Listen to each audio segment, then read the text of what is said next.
सौर एकेडमी में आपका एक बार फिर स्वागत है। और आज की रिवीजन क्लास में मध्य प्रदेश के महत्वपूर्ण वस्तुनिष्ठ प्रश्नों पर चर्चा कर रहे हैं। इसमें मध्य प्रदेश के सभी चैप्टरों को कवर किया गया है। महत्वपूर्ण प्रश्न हैं और ये सभी प्रश्न आपकी परीक्षा में पूछे जाने वाले प्रश्न हैं, तो बहुत ध्यान से देखिए।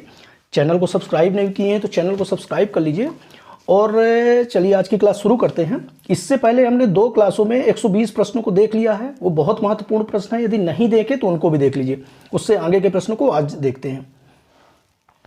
आज का जो पहला प्रश्न है, जिब्राल्टर ऑफ इंडिया किस दुर्ग को कहा जाता है? जिब्राल्टर ऑफ इंडिया किस दुर्ग को कहा जाता है? तो जिब्राल्टर ऑफ इंडिया ग्वालियर दुर्ग को कहा जाता है। किस दुर्ग को कहा जाता है? ग्वालियर दुर्ग को कहा जाता है। याद रखिएगा, महत्वपूर्ण प्रश्न है।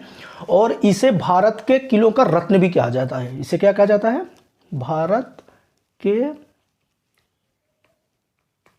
किलों का रत्न। ये भी याद रखिएगा, बहुत महत्वपूर्ण प्रश्न है। नेक्स्ट देखते हैं, कंदरिया महादेव मंदिर कहाँ स्थित है? कंदरिया महादेव मंदिर कहाँ स्थित है? तो ये खजुराहो में स्थित है। कहाँ स्थित है? खजुराहो में।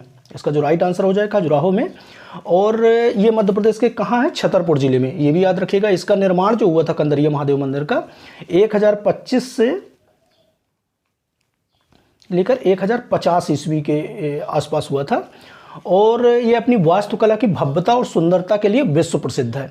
कंदरिया महादेव मंदिर में कंदरिया का जो अर्थ है गुफा और महादेव का अर्थ है शिव का नाम। और यह मंदिर जो खजुराहो में मंदिर है वो हिंदू और जैन धर्म के स्मारकों का समूह है। तो ये भी याद रखिएगा, पूछा जा सकता है कि किस इसमें कौन से धर्म के स्मारकों का समूह है? तो हिंदू और जैन धर्म के स्मारकों का समूह है। और इन मंदिरों का जो निर्माण किया था वो चंदेल वंश के चंद्रवर्मन ने कराया था। तो ये भी याद रखिएगा। नेक्स्ट देखते हैं, महेश्वर एक मंदिरों का शहर है, वह किस नदी के तट पर है? तो महेश्वर बहुत प्रसिद्ध पवित्र नगरी है। ये किस नदी के? नर्मदा नदी के तट पर स्थित है। मध्य प्रदेश शासन द्वारा पवित्र नगरी का दर्जा प्राप्त महेश्वर नर्मदा नदी के तट पर स्थित है। और महेश्वर का जो प्राचीन नाम है वो क्या है? महेशमती। महेश्वर का प्राचीन नाम क्या है? ये भी याद रखिए, महेशमती, जिसका उल्लेख रामायण और महाभारत में भी मिलता है। और इसके अलावा अहिल्याबाई होलकर के शासनकाल की राजधानी भी रही है महेश्वर। किसके शासनकाल की? अहिल्याबाई होलकर के शासनकाल की राजधानी भी रही है। और उन्हीं के समय हैदराबादी बुनकरों द्वारा महेश्वर साड़ी बनवाई जा रही थी, जो विश्व प्रसिद्ध है। महेश्वर की साड़ियाँ हैं जो देश विदेश के लिए अपनी कला चित्रकारी के लिए प्रसिद्ध हैं। तो ये भी याद रखिए, महेश्वर साड़ी। नेक्स्ट देखते हैं, मांडू के पास गुफाएं अजंता गुफाओं की प्रतिकृति का प्रतिनिधित्व करती हैं। तो कौन सी गुफाएं? बाघ गुफाएं। मांडू के पास की जो गुफाएं हैं जो अजंता गुफाओं की प्रकृति का प्रतिनिधित्व करती हैं, वो कौन सी गुफाएं हैं? बाघ गुफाएं हैं। बाघ गुफाएं धार जिले के कुशी तहसील में नर्मदा की सहायक नदी जो है बाघ नदी के तट पर स्थित है। और ये बौद्ध धर्म से संबंधित है। 5वीं और 7वीं शताब्दी में इन गुफाओं का निर्माण किया गया था। तो ये भी याद रखिए। नेक्स्ट देखते हैं, सोनागिरी किसके लिए प्रसिद्ध है? तो सोनागिरी जो है ये दतिया जिले में स्थित है। सोनागिरी जैन मंदिरों के लिए प्रसिद्ध है। किसके लिए प्रसिद्ध है? जैन मंदिरों के लिए। सोनागिरी में 108 मंदिर हैं, जिसमें 57वां मंदिर जो है वो बहुत मुख्य है। और इसमें भगवान चंद्र प्रभु की 11 फीट की ऊंची प्रतिमा स्थापित है। तो ये भी याद रखिए।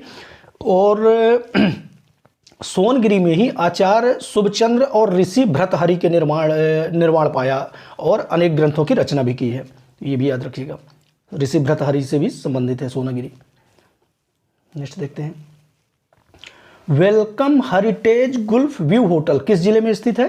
तो यह किस जिले में स्थित है? पचमढ़ी जिले में स्थित है। किस जिले में? Welcome heritage Gulf view hotel किस जिले में स्थित है? पचमढ़ी जिले में। और पचमढ़ी मध्य प्रदेश का एकमात्र हिल स्टेशन है। इसकी खोज किसने की थी? तो डीएच गार्डन नामक विद्वान ने की थी।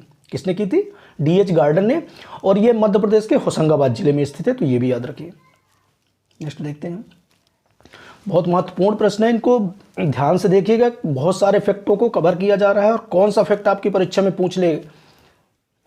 डिंडौरी में स्थापित जीवाश्म पार्क का नाम क्या है? डिंडौरी में स्थापित जीवाश्म पार्क का नाम क्या है?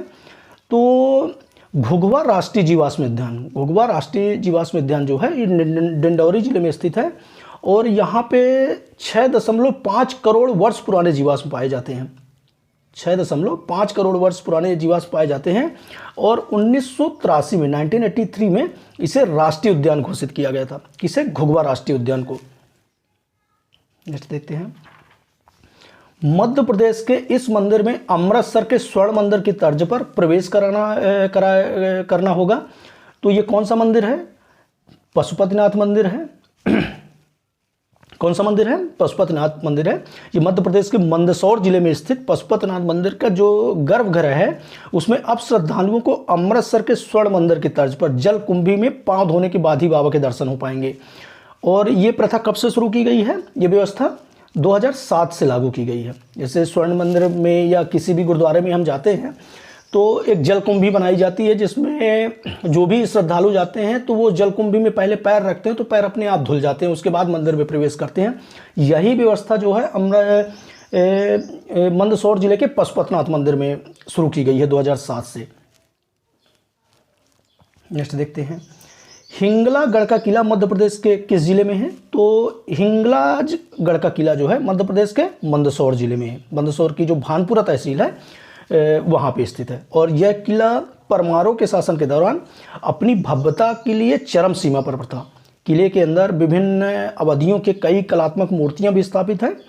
और हिंगलाज देवी के नाम पर इसका नाम हिंगलाजगढ़ का किला पड़ा। तो ये भी याद रखिएगा, किस देवी के? हिंगलाज देवी के नाम पे। नेक्स्ट देखते हैं, मध्य प्रदेश राज्य संग्रहालय भोपाल को पूर्व में किस नाम से जाना जाता था? तो मध्य प्रदेश राज्य संग्रहालय भोपाल को पूर्व में एडवर्ड संग्रहालय के नाम से जाना जाता था। किस संग्रहालय के? एडवर्ड संग्रहालय के नाम से जाना जाता था। और एडवर्ड संग्रहालय नाम से स्थापित इस संग्रहालय को मध्य प्रदेश शासन ने 1964 में अधिग्रहित कर लिया था। तो ये भी याद रखिएगा। नेक्स्ट देखते हैं, इंदौर में आकाशवाणी केंद्र की स्थापना कब हुई? तो इंदौर में आकाशवाणी केंद्र की स्थापना 22 मई 1955 को हुई थी। कब हुई थी? 22 मई 1955 को हुई थी। याद रखिएगा, पूछा गया क्वेश्चन है और फिर से पूछे जाने की संभावना है। नेक्स्ट देखते हैं, मध्य प्रदेश की एकमात्र महिला जेल कहां पर है? तो मध्य प्रदेश की एकमात्र महिला जेल होशंगाबाद में है। कहां पे है? होशंगाबाद, याद रखिए। नेक्स्ट देखते हैं, कपास अनुसंधान केंद्र का मुख्यालय मध्य प्रदेश में कहाँ स्थित है? कपास अनुसंधान केंद्र का मुख्यालय मध्य प्रदेश के खरगोन जिले में स्थित है। कहाँ पे? खरगोन जिले में स्थित है। और कपास उत्पादक क्षेत्र कौन से कहलाते हैं? खरगोन और खंडवा कहलाता है। ये भी याद रखिए, कपास उत्पादक क्षेत्र खरगोन और खंडवा। और इसी क्षेत्र को सफेद सोने का क्षेत्र भी कहा जाता है। ये भी याद रखिएगा। और इसके अलावा बहुत सारे और भी जो अनुसंधान केंद्र है वो महत्वपूर्ण हो जाते हैं। जैसे मध्य प्रदेश में गेहूं अनुसंधान केंद्र कहाँ है? होशंगाबाद, पावरखेड़ा में। अंतर्राष्ट्रीय मक्का एवं गेहूं अनुसंधान केंद्र कहाँ है? ये खमरिया जबलपुर में अंतर्राष्ट्रीय स्तर का है। याद रखिएगा, अंतर्राष्ट्रीय मक्का व गेहूं अनुसंधान केंद्र कहाँ है? खमरिया, राजस्थान में। अंगूर अनुसंधान केंद्र कहाँ है? रतलाम में। गन्ना अनुसंधान केंद्र कहाँ है? नरसिंहपुर में। इसके अलावा जवाहरलाल नेहरू कृषि विश्वविद्यालय कहाँ है? जबलपुर में। तो ये सब याद रखिए। नेक्स्ट देखते हैं, मध्य प्रदेश राज्य वन विकास बोर्ड का कब स्थापित किया गया था? तो मध्य प्रदेश राज्य वन विकास बोर्ड की स्थापना जो हुई थी वो 24 जुलाई 1975 को हुई थी। कब हुई थी? 24 जुलाई 1975 को हुई थी। और इसकी स्थापना किसने की थी? तो फॉरेस्ट्री मैन मेड फॉरेस्ट 1972 के अंतर्गत की गई थी। ये भी याद रखिएगा, फॉरेस्ट्री मैन मेड फॉरेस्ट 1972 के अंतर्गत की गई थी, जिसका उद्देश्य क्या था कि जो निम्न कोटि के वन क्षेत्र हैं उनको उच्च कोटि के वन क्षेत्र में परिवर्तित करना। इनमें वन औषधि विपणन वगैरह को भी प्रोत्साहित किया जा रहा है। नेक्स्ट देखते हैं, मध्य प्रदेश में डॉक्टर हरि सिंह गौर विश्वविद्यालय को पहले किस नाम से जाना जाता था? तो मध्य प्रदेश में डॉक्टर हरि सिंह गौर विश्वविद्यालय को सागर विश्वविद्यालय के नाम से जाना जाता था। किस विश्वविद्यालय के नाम से? सागर विश्वविद्यालय के नाम से। और इसकी स्थापना डॉक्टर हरि सिंह गौर ने 17 जुलाई 1946 को अपनी निजी पूंजी से की थी। तो ये भी याद रखिएगा, ये भारत का पहला ऐसा संस्थान है जो एक व्यक्ति के दान से स्थापित होने वाला यह देश का एकमात्र संस्थान है। और वर्ष 1973 में इसका नाम डॉक्टर हरि सिंह गौर विश्वविद्यालय कर दिया गया था। क्या कर दिया गया था? डॉक्टर हरि सिंह गौर विश्वविद्यालय। और 27 मार्च 2007 को इसे केंद्रीय विश्वविद्यालय प्रदान किया गया था। केंद्रीय विश्वविद्यालय का दर्जा प्रदान किया गया था। तो ये भी याद रखिए। नेक्स्ट देखते हैं, मध्य प्रदेश में माखनलाल चतुर्वेदी राष्ट्रीय पत्रकारिता एवं संचार विश्वविद्यालय कहाँ स्थित है? तो भारत के जो विख्यात पत्रकार, कवि और स्वतंत्रता सेनानी रहे माखनलाल चतुर्वेदी जी का नाम, माखनलाल चतुर्वेदी राष्ट्रीय पत्रकारिता एवं संचार विश्वविद्यालय कहाँ पे स्थापित है? भोपाल में स्थापित है। याद रखिएगा, महत्वपूर्ण क्वेश्चन है। माखनलाल चतुर्वेदी राष्ट्रीय पत्रकारिता एवं संचार विश्वविद्यालय कहाँ है? भोपाल में। नेक्स्ट देखते हैं, मध्य प्रदेश का लिंगानुपात भारत के लिंगानुपात से कितना कम है? तो सबसे पहले लिंगानुपात को देख लेते हैं। जो भारत का लिंगानुपात है वो कितना है? 931 है। भारत का लिंगानुपात 943 है, भारत का लिंगानुपात। और जो मध्य प्रदेश का लिंगानुपात है वो कितना है? 931। दोनों के बीच में कितना अंतर है? तो ये 12 का अंतर है। मध्य प्रदेश का लिंगानुपात भारत के लिंगानुपात से कितना कम है? 12 कम है। और यदि भारत का लिंगानुपात बोला जाए तो 943 है, मध्य प्रदेश का लिंगानुपात 931 है। ये दोनों डाटा को याद रखिएगा। नेक्स्ट देखते हैं, वर्ष 2011 की जनगणना के अनुसार मध्य प्रदेश का सर्वाधिक साक्षर जिला कौन सा है? तो सर्वाधिक साक्षर जिला जो है मध्य प्रदेश का जबलपुर है। कौन सा है? जबलपुर। जबलपुर 81.1% के साथ मध्य प्रदेश का सर्वाधिक साक्षर जिला है। इसके बाद कौन सा जिला आता है? तो इंदौर आता है 80.9% के साथ। भोपाल आता है तीसरे नंबर पे और बालाघाट आता है चौथे नंबर पे। तो ये भी याद रखिएगा क्रम से, जबलपुर, इंदौर, भोपाल, बालाघाट। सबसे साक्षर जिला कौन सा है? जबलपुर। और सबसे कम साक्षर जिला कौन सा है? अलीराजपुर। नेक्स्ट देखते हैं, वर्ष 2011 की जनगणना मध्य प्रदेश के दृष्टिकोण से किस क्रम की जनगणना थी? तो ये किस क्रम की जनगणना थी मध्य प्रदेश की? ये 15वीं जनगणना थी। कौन सी? जो 2011 की जनगणना हुई थी ये 15वीं जनगणना थी। और इसके जो आंकड़े आए थे वो कब आए थे? 30 अप्रैल 2013 को आए थे। और मध्य प्रदेश की प्रथम जनगणना कब थी? वो 1881 में हुई थी। प्रथम जनगणना कब हुई थी? 1881 में। और 2001 की जो जनगणना थी वो 21वीं सदी की प्रथम जनगणना थी। ये भी याद रखिएगा, सारे डाटों को याद रखिए। नेक्स्ट देखते हैं, वर्ष 2011 की जनगणना के अनुसार मध्य प्रदेश का सबसे ज्यादा आबादी वाला जिला कौन सा है? 2011 की जनगणना के अनुसार मध्य प्रदेश का सबसे आबादी वाला जिला कौन सा है? तो ये इंदौर है। कौन सा है? इंदौर जिला जो है सर्वाधिक आबादी वाला। और सबसे कम आबादी वाला हरदा। सबसे कम पूछा जाए तो हरदा है। इसके अलावा क्षेत्रफल की दृष्टि से जो सबसे बड़ा जिला है वो कौन सा है? छिंदवाड़ा। और क्षेत्रफल की दृष्टि से सबसे छोटा जिला कौन सा है? तो ये है निवाड़ी। ये भी याद रखिएगा, क्षेत्रफल की दृष्टि से छिंदवाड़ा सबसे बड़ा जिला है और निवाड़ी, नवनिर्मित जो जिला है निवाड़ी, ये सबसे छोटा जिला है। नेक्स्ट देखते हैं, मध्य प्रदेश राज्य योजना आयोग का कार्यालय किस भवन में स्थित है? तो मध्य प्रदेश राज्य योजना आयोग का कार्यालय विंध्याचल भवन में स्थित है। राज्य योजना आयोग का कार्यालय जो है वो कहाँ स्थित है? विंध्याचल भवन में। इसका राइट आंसर हो जाएगा विंध्याचल भवन। यहाँ पर राजभवन, राजभवन क्या है? ये मध्य प्रदेश के राज्यपाल का आधिकारिक आवास है। ये भी याद रखिएगा, राज्यपाल का आधिकारिक आवास है। पुस्तक भवन क्या है?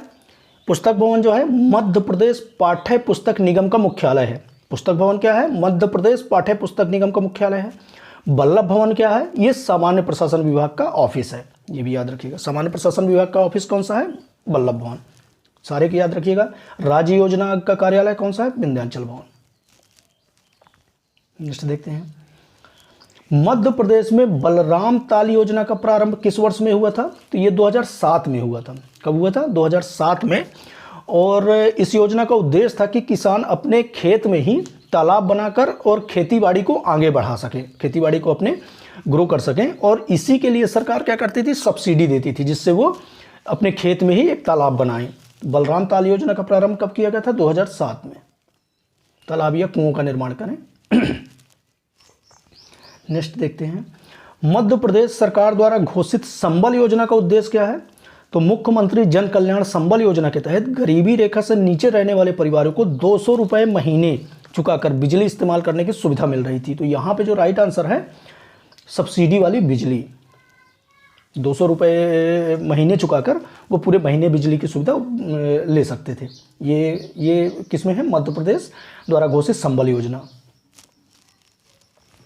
नेक्स्ट देखते हैं, मध्य प्रदेश के किस स्थान पर नर्मदा नदी के संरक्षण के लिए नमामि देवी नर्मदे सेवा यात्रा रोड मैप आयोजित किया गया है? तो नर्मदा नदी को प्रदूषण मुक्त बनाने को लेकर संकल्प लिया गया था और नमामि देवी नर्मदे सेवा यात्रा, कौन सा, नमामि देवी नर्मदा सेवा यात्रा का रोड मैप तैयार किया गया था। और ये कहाँ से, अमरकंटक से, नाम याद रखिएगा, अमरकंटक से। यहीं से नर्मदा नदी का उद्गम स्थल भी है, नर्मदा नदी और सोन नदी, दो नदियों का उद्गम स्थल है। ऋषियों की तपोभूमि कहा जाता है, पर्यटन स्थल है। तो ये सब याद रखिएगा अमरकंटक से संबंधित। नेक्स्ट, मध्य प्रदेश सरकार द्वारा लागू अन्नपूर्णा योजना, अन्नपूर्णा सूरजधारा ये कार्यक्रम किसके कल्याण के लिए है? तो मध्य प्रदेश सरकार द्वारा लागू जो अन्नपूर्णा सूरजधारा कार्यक्रम है, ये अनुसूचित जनजाति एवं अनुसूचित जाति के कृषकों के कल्याण के लिए है। अनुसूचित जनजाति और अनुसूचित जाति के जो किसान हैं उनके लिए योजना है अन्नपूर्णा सूरजधारा कार्यक्रम।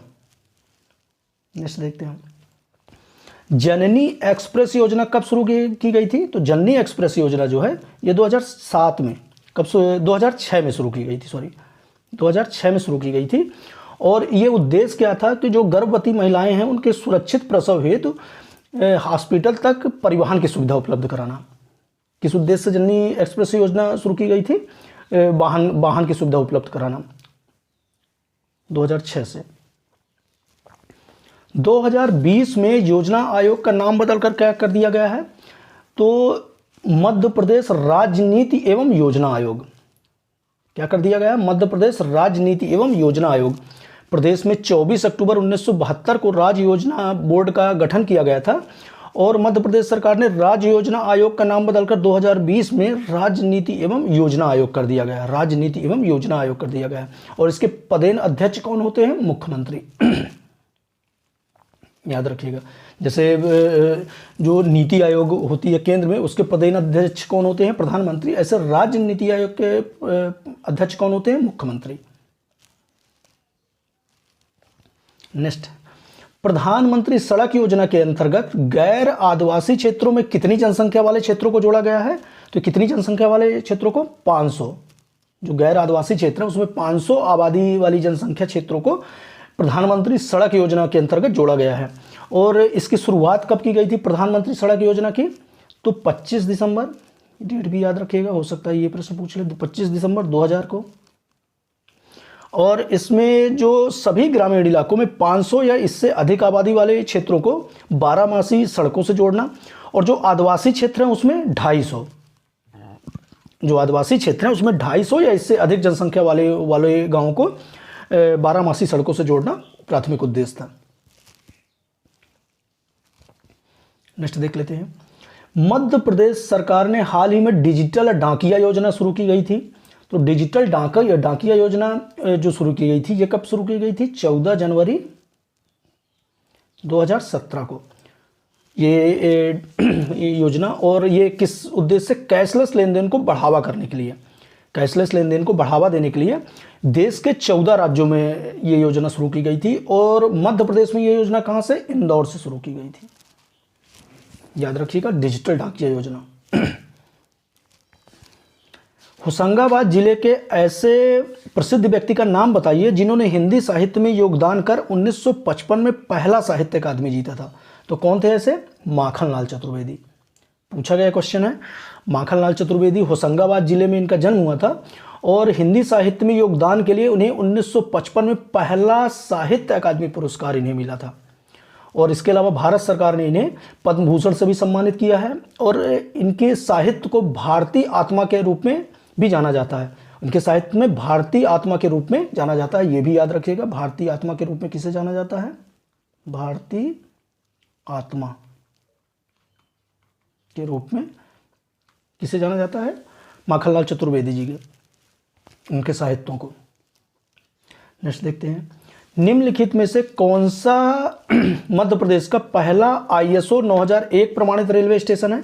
तो कौन सा रेलवे स्टेशन है? ये हबीबगंज रेलवे स्टेशन है। कौन सा रेलवे स्टेशन है? हबीबगंज रेलवे स्टेशन है, जो प्रमाणित मध्य प्रदेश का पहला रेलवे स्टेशन है।